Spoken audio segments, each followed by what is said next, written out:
Vamos ahora sí, Josefina, con Percy Maita Tristán. Él es médico, investigador, director de investigación de la Universidad Científica del Sur, que ya está con nosotros. Gracias por la espera, Percy, y por estar con nosotros.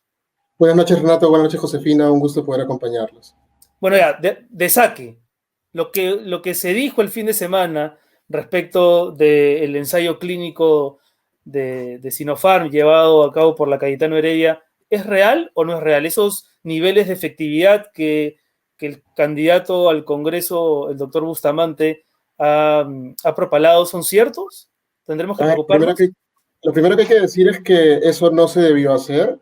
Fue claramente malintencionado y no se leyó en una forma correcta. Y llama la atención que alguien que sabe de ciencia lo haya hecho porque sabía que era un resultado interino, y un resultado interino no es para comunicarlo en forma pública. Y lo otro es que mínimamente, dado que no había mucha información en ese informe, mínimamente preguntas a la fuente original y le pides explicación. ¿Esto de aquí qué significa? Porque incluso uno leyendo las tablitas no le quedaban claras muchas cosas hasta que luego Coralit ha ido explicando diferentes definiciones. Coralit es de Coralit García, ¿verdad? La doctora encargada del ensayo. Del ensayo clínico ahora, exactamente. Ahora, sí. Entonces, ahora, ellos decidieron dar el mensaje por dos lados equivocado. Por un lado, a propósito, equivocaron decir Wuhan por Beijing, porque Wuhan era el brazo que no funcionaba. ¿Y por qué era importante decir para ellos eso? Porque al decir que la cepa Beijing era la que no funcionaba, Beijing era la cepa que compró el Perú. En la práctica estaban diciendo el gobierno peruano compraba una vacuna que no sirve. Ese fue el mensaje. Y lo otro era cómo usaron los datos. Porque en la tablita, la famosa tablita, tenemos varios resultados. PCR positivo, tenemos saturación, tomografía, hospitalización y muerte. Y para poder entenderlo, hay que saber, y lo ha explicado muy bien la doctora García, ¿para qué hicieron este informe preliminar o análisis interino? Uno, cuando hace un ensayo clínico, tiene algunas metas de cantidad de eventos a encontrar. Dada la segunda ola, tuvieron una gran cantidad de eventos y dijeron en este momento hay que analizar.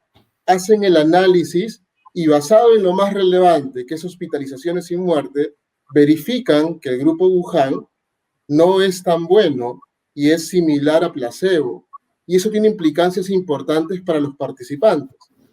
Porque entonces, si ya tengo evidencia en este momento que una vacuna funciona, que es Beijing, otra no funciona, que es Wuhan, y evidentemente placebo no funciona, mi responsabilidad como investigador es vacunar al grupo placebo y al grupo Wuhan.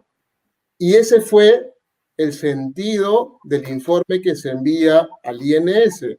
Señores del Comité de Ética, señores del INS, voy a abrir el ciego porque yo creo que ya llegué al número de casos y en este contexto, para cumplir con mi labor de proteger al sujeto de investigación, necesito que me autoricen importar vacunas para poder vacunar no solamente al placebo, sino al grupo Wuhan.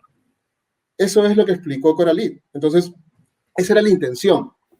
Llama la atención en qué momento y de dónde este informe interino súper confidencial, que en el INS no lo manejaban muchas personas y en el grupo de investigación tampoco. ¿Qué puede haber ocurrido ahí, Percy? Porque es efectivamente extraño que un documento clasificado que debería estar bajo 7 llaves, de pronto aparezca en la televisión, ¿no? Digamos, es rarísimo. Es rarísimo. Es rarísimo. Cayetano tiene un topo ahí adentro. Todavía no lo encuentro, pero es alguien cercano o con poder de acceso que ha soltado esa información. Y ahora, la pregunta es ¿por qué y para qué? A los voluntarios que recibieron la cepa de Wuhan, ¿se les dijo que habían recibido la cepa de Wuhan y que esa no era la que funcionaba contra el virus? No, todavía eso no ha sido una comunicación oficial de cuándo los van a vacunar y demás, porque primero el Comité de Ética y INS tienen que decirle, señores, los autorizo para importar y hagan su calendario de vacunación. Pero los que, por ejemplo, los voluntarios que están en primera fila, que trabajan en el sector salud y que recibieron la cepa de Wuhan, ¿fueron vacunados? Ahí no sabría decirte porque no soy parte del ensayo. Pero tendría que haber sido vacunados. Asumo que en ese momento todavía no se había hecho el análisis. Asumo que son los que tienen que ser vacunados. ¿Cuándo se ha hecho ese análisis? ¿Cuándo de que la cepa de Wuhan no funciona y la de Pekín sí? Ahí desconozco porque no soy parte del ensayo clínico. Claro, pero ¿cómo el Perú decidió, cuándo fue que el Perú decidió comprar la cepa de Pekín y no la de Wuhan? O sea, ¿cuándo tuvo esa información? Por lo que dijo el ministro, solamente les ofrecieron Beijing. La cepa de Wuhan entra al ensayo clínico como parte de una pregunta. Quiero saber. Pero claro, no es que se le va a aplicar la vacuna de Wuhan ahora en la primera fase, digamos, por ejemplo. No, para nada, porque eso no lo hemos comprado. Es que el efecto de la información del fin de semana es que crea miedo, ¿no? Yo he escuchado, y seguramente ustedes también, y el público, ¿no? A algunos adultos mayores queridos, cercanos, decir, no, ahora ya no me vacuno, ¿no? Ahora prefiero esperar otra vacuna, y eso es muy peligroso. Y ese creo que ha sido el motivo de esta necesidad de propalar este informe de esa forma malintencionada. Porque, se lo digo, o sea, en mi grupo de promoción de médicos había la duda. Me decían, Percy, ¿me vacuno o no me vacuno? Porque claro, es un ruido, no es información clara. Entonces, lo que hay que saber todos es que la mejor vacuna disponible es la que te la pones. Sí, eso sí, pero entonces ¿crees que por eso fue que hubo un grupo dentro del análisis, incluido el mismo doctor Málaga, que se vacunó 3 veces? Eso es algo que no... Probablemente haya sido la cepa de Wuhan y entonces se dieron cuenta que no tenían suficientes anticuerpos. Hasta donde sé, el grupo de dosis adicionales fueron cepa Beijing. Fue Beijing, porque no es cepa. Hay que tener en cuenta que no son cepas diferentes. No tenemos más que una única cepa de SARS-CoV-2. ¿Cuál es la diferencia entonces entre la de Pekín y la de Wuhan? ¿Cómo se llama? Tengo entendido que son 2 institutos diferentes de China, de Sinopharm, que produjeron 2 vacunas distintas. Percy, son cepas distintas. Lo cierto es que, independientemente de que este sea un informe parcial y por ende no susceptible de sacar análisis, digamos, concluyentes, lo cierto es que el ensayo clínico ha estado plagado de una serie de irregularidades que sí que hay que preocuparse, porque lo de la vacuna Gate ha pasado y parece que nos hemos olvidado de eso. ¿Quiénes son para ti los responsables, o dónde están los responsables? Porque vemos al doctor Germán Málaga ir a la fiscalía, atender a las autoridades, pero no es el único, ¿no? Ahí hay una cadena, digamos, de responsabilidades que no se está identificando. El problema del vacuna Gate empieza cuando lo político se mete en la investigación. Cuando se negocia, o sea, cuando se decide hacer el ensayo clínico y no sé quién o por qué le piden incluir dosis adicionales y ellos aceptan, ahí empieza el problema. Porque por no tener una regla de decisión, por ocultar el proceso, ya empiezan a haber problemas. Porque ha ido por un lado el ensayo clínico y por otro lado el manejo de las dosis adicionales. Y ahí se han complicado. Pero además también hay irregularidades notorias, como por ejemplo el hecho de que sea normal que quien monitoriza el estudio, ¿no?, que es el estudio Gotuso, sea al mismo tiempo el estudio de un médico que se termina vacunando, como aparece en la lista del vacuna Gate, y que además también asesoraba al Estado en la compra. Eso es por lo menos llamativo. No, sin duda. O sea, ha habido... Por eso todo el tema del vacuna Gate, dosis adicionales, ha distorsionado todo, porque al haber algo irregular y al ocultar algo, ya empieza una cadena de errores, delitos, faltas éticas que se han sucedido continuamente. ¿A ti te ofrecieron la vacuna? No, directamente no. Indirectamente sí. Hubo un comentario que yo nunca lo entendí y que evidentemente no estoy en la cola, no me toca, no tengo por qué aceptar algo así. Claro. Porque cuando a mí en algún momento me mencionaron eso, yo no me cabía en la cabeza de que podían haber dosis adicionales. O sea, me estaban invitando a ser parte del ensayo clínico. Entonces, y yo les dije, por el tipo de trabajo que tengo, no puedo ser voluntario. Entonces no participé. Ahora, hay también, Salud con Lupa ha publicado que uno de los integrantes o exintegrantes del grupo Prospectiva del MINSA, el doctor César Cárcamo, también era integrante del comité revisor del estudio de la vacuna Sinopharm, que más ahí también habría un tema, ¿no? Porque es esposo de la exministra Patricia García, que fue vacunada en secreto. ¿Qué les puedo decir? El tema es que, en general, el grupo de investigadores es bastante... La comunidad científica es pequeña, conocida, y creo que nos hemos mal acostumbrado en algún momento a este tamaño pequeño y que, bueno, o sea, funciona así, como lo dijo Germán, y eso no es correcto. O sea, el hecho de revisarnos, de cuestionarnos si uno lo que está haciendo está bien o está mal, creo que a veces, o en este caso, ha sido muy notorio, y por lo menos para la comunidad científica nos queda revisar y justamente tener mayor claridad de cuándo hay un potencial conflicto de interés, ¿no?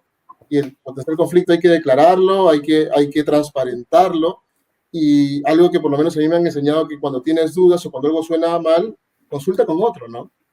Ahora, ¿crees que, por supuesto que la mejor vacuna es la que está más cerca, ¿no? La que está al alcance, pero ¿crees tú que en ese momento el Perú debe insistir con estas 37 dosis restantes de Sinopharm con las que había una especie de preacuerdo? ¿O debe esperar que haya una revisión de la Organización Mundial de la Salud? ¿O el informe final de Cayetano? ¿O decir, bueno, con tal de tener vacunas hay que comprarle de todas maneras? Yo consideraría que podría haber un resultado más rápido en el caso del ensayo clínico. A ver, el ensayo clínico tiene dos endpoints grandes. Uno es sintomático positivo, ¿no? Que es lo que están limpiando todavía, que es la de 33% que debe subir cuando se sube San Marcos, y cuando se corrigen algunas cosas va a subir un poco más. Y no es tan alto porque se ha hecho el estudio en un contexto de segunda ola, donde hay variantes, y en otras partes del mundo se ha encontrado que determinadas variantes pueden disminuir la eficacia en sintomáticos. Eso es lo que creo que va a pasar.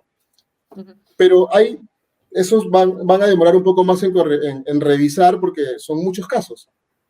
Pero hay casos donde no hay duda de que tienen una definición clara, y son los que han fallecido y los hospitalizados, que son los casos graves que nos interesa saber cuánto protege la vacuna de Sinopharm. Entonces, yo creo que el equipo de investigación podría enfocarse en un primer subanálisis del grupo de muertes y hospitalizados y poder darnos esas cifras, si es 100% y 91%, que nos daría la seguridad completa de que esta vacuna protege. Porque lo que todos queremos es que una vacuna proteja contra eventos graves. Eso. Y mientras... Eso sí. Y para terminar, y mientras esos nuevos alcances se obtienen, ¿tú sí animarías a la gente a confiar en la vacuna de Sinopharm, a pesar de, digamos, toda esta cantaleta de los últimos días?